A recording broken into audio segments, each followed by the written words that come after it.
I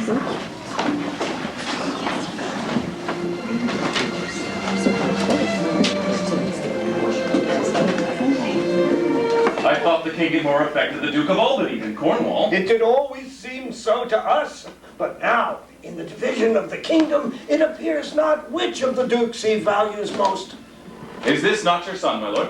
His breeding, sir, hath been at my charge. I have so often blushed to acknowledge him that now I'm braced to it. I cannot conceive it. Sir, this young fellow's mother could, whereupon she grew round-wombed, and had indeed, sir, a son for her cradle ere she had a husband for her bed.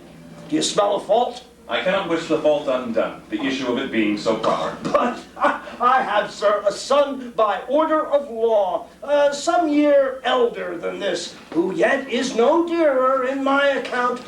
Though this knave's came something saucily into the world before he was called for, yet was his mother fair, there was good sport at his making, and the whoreson must be acknowledged.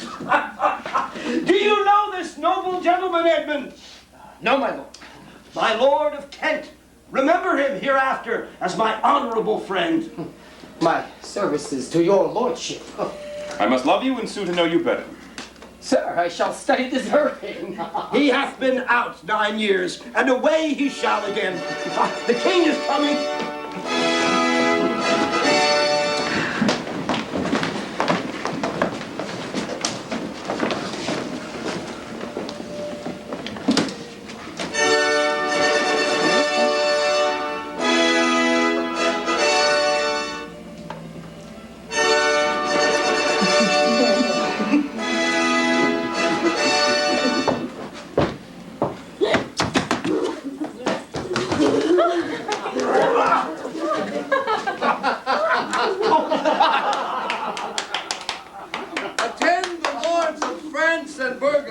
I shall, my liege. Meantime, we shall express our darker purpose. Know that we have divided in 3 our kingdom, and 'tis our fast intent to shake all cares and business from our age, conferring them on younger strengths, while we, unburdened, crawl toward death. Oh, no, sir. Our son of Cornwall, and you, our no less loving son of Albany, we have this hour a constant will to publish our daughter's several dowers, that future strife may be prevented now. The princes France and Burgundy, great rivals in our youngest daughter's love, long in our court have made their amorous sojourn, and here are to be answered.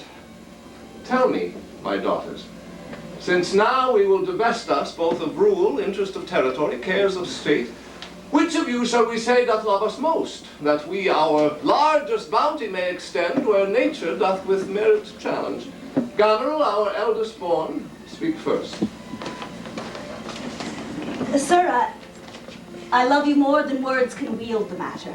Beyond eyesight, space, or liberty, dearer than eyesight, beyond what can be valued rich or rare, as much as child e'er loved or father found, a love that makes breath poor and speech unable. Beyond all manner of so much I love thee. Shall Cordelia do? Love and be silent? Of all these bounds, even from this line to this, with shadowy forests and with champaigns rich, with plenteous rivers and wide-skirted meads, we make thee lady. To thine and Albany's issue be this perpetual...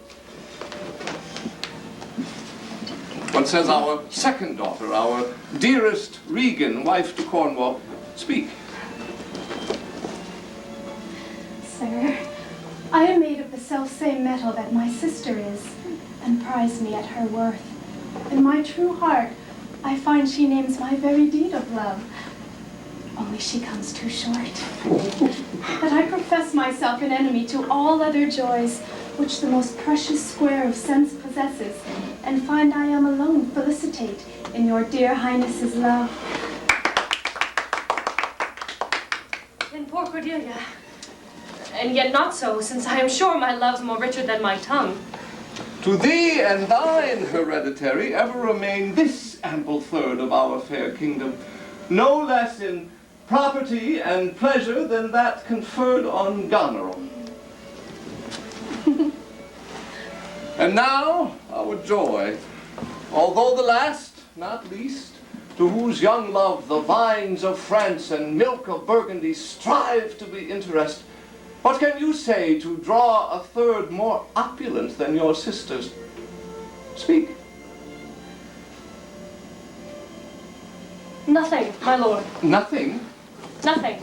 Nothing will come of nothing. Speak again. Unhappy that I am, I cannot heave my heart into my mouth. I love your majesty according to my bond, nor more nor less. How, Cordelia, mend your speech a little, lest it may mar your fortunes.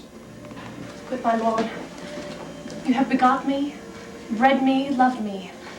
I return those duties back as are right fit, obey you, love you, and most honor you. Why have my sisters husbands if they say they love you all?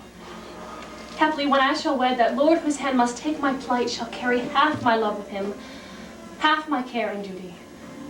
Sure, I shall never marry like my sisters to love my father all.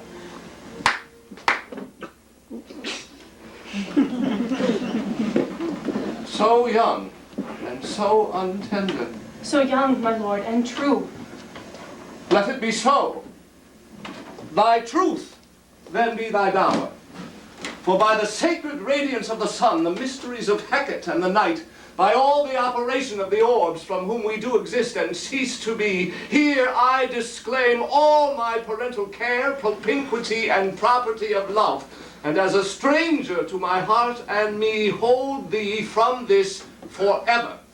The barbarous Scythian shall to my bosom be as well neighbored, pitied, and relieved as thou, my sometime daughter. Good my liege. Peace! Kent, come not between the dragon and his wrath. I loved her most, and thought to set my rest on her kind nursery. Hence, and avoid my sight, so be my peace my grave, as here I give her father's heart from her. Call France. Who stirs? Call Burgundy. Cornwall and Albany, with my two daughters' dowers, digest this third. Let pride, which she calls plainness, marry her. I do invest you jointly with my power, preeminence, and all the large effects that troop with majesty. Ourself, by monthly course, with reservation of 100 nights by you to be sustained, shall our abode make with you by due terms. Only we still retain the name and all the additions to a king, the sway, revenue, execution of the rest, beloved sons, be yours, which to confirm, this coronet part betwixt you. Royal Lear, whom I have ever honored as my king, loved as my father, as my master followed, as my great patron thought on in my prayers. The bow is bent and drawn, make from the shaft. Let it fall, rather, though the fork invade the region of my heart. Be Kent unmannerly, when Lear is mad. What wilt thou do, old man? Think'st thou duty shall have dread to speak, when power to flattery bows? To plainness honor's bound, when majesty stoops to folly. Reverse thy doom, and on thy best consideration check this hideous rashness. Answer my life, my judgment.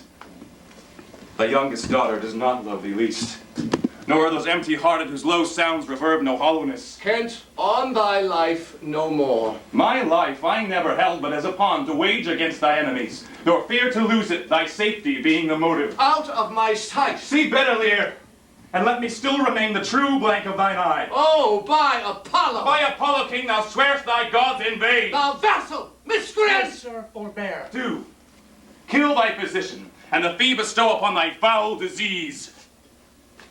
Revoke thy doom, or else I can vent clamor from my throat, I'll tell thee thou dost evil. Hear me, recreant. On thine allegiance, hear me. Since thou hast sought to make us break our vow, which we durst never yet, and with strange pride to come between our sentence and our power, which nor our nature nor our place can bear, our potency made good, take thy reward. 5 days we do allot thee for allegiance to provide thyself from diseases of the world, and on the 6th to turn thy hated back upon our kingdom. If on the 10th day following thy banished trunk be found in our dominions, the moment is thy death. Away! By Jupiter, this shall not be revoked. Fare thee well, king, sith thus thou wilt appear. Freedom lives hence, and banishment is here.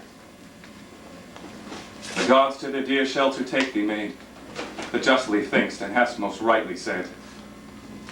And your large speeches may your deeds approve, that good effects can spring from words of love. Thus Kent, O princes, bids you all adieu.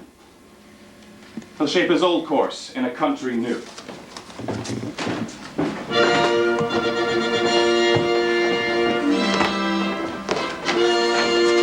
Here's France and Burgundy, my noble lord.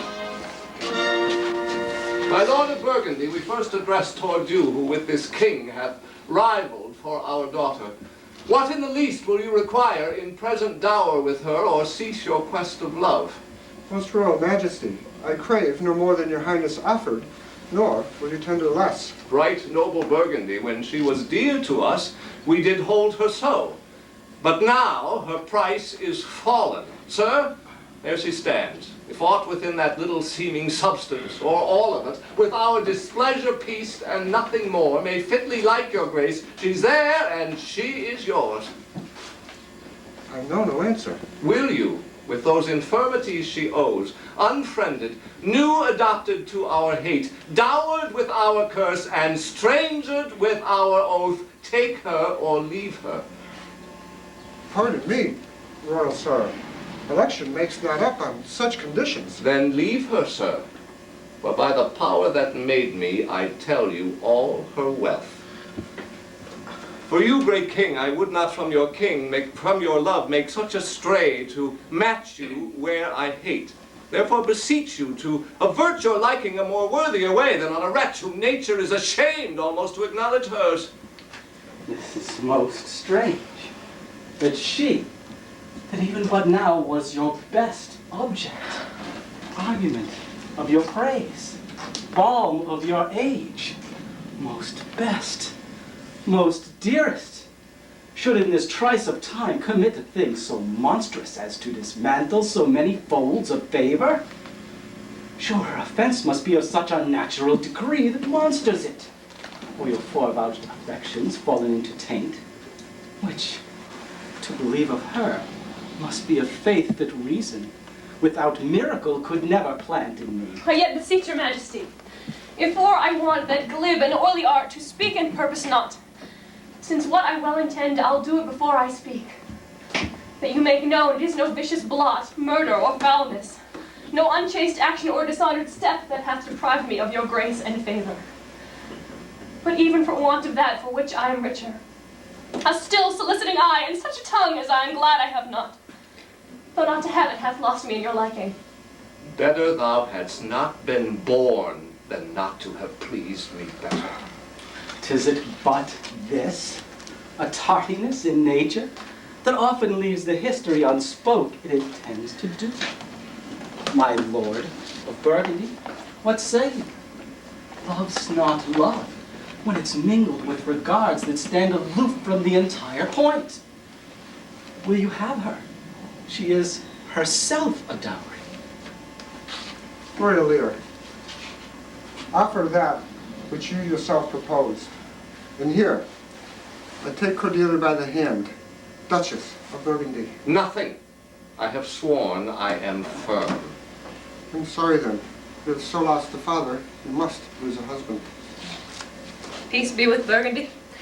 Since that respects of fortune are his love, I shall not be his wife. Fairest Cordelia, that art most rich being poor, most choice forsaken, most loved despised. Thee and thy virtues I here seize upon. Be it lawful, I take up what's cast away. Gods, 'tis strange that from their coldest neglect my love should kindle to inflamed respect. Thy dowerless daughter king, thrown to our chance, is queen of us, of ours, of our fair friends. Not all the dukes of waterish Burgundy can buy this unprized, precious maid of me.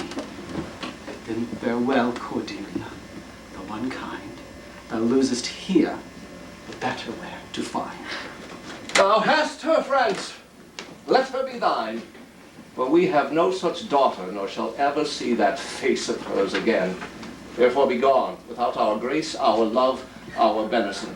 Come, noble Burgundy.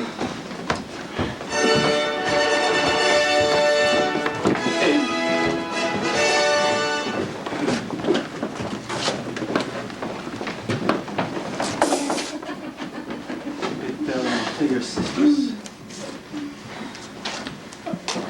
The jewels of our father. With washed eyes, Cordelia leaves you. I know you what you are, and like a sister am most loath to call your faults as they are named. Use well our father. To your professed bosoms I commit him. But alas, stood I within his grace, I would prefer him to a better place. So farewell to you both. Prescribe not us our duties. Let your study be to content your lord, who hath received you at fortune's alms.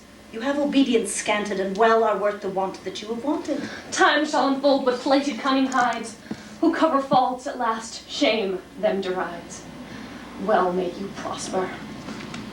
Come, my fair Cordelia.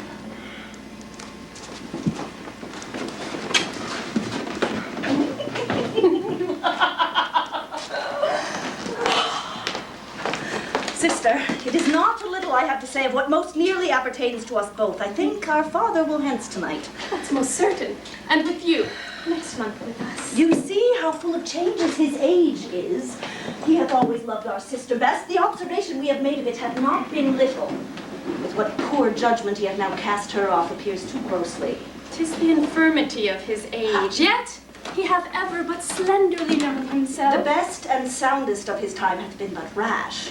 Then must we look to receive from his age not alone the imperfections of long engraft condition, but therewithal the unruly waywardness that infirm and choleric years bring with them. Such unconstant starts are we like to have from him, as this of Kent's banishment. There is further compliment of leave-taking between France and him.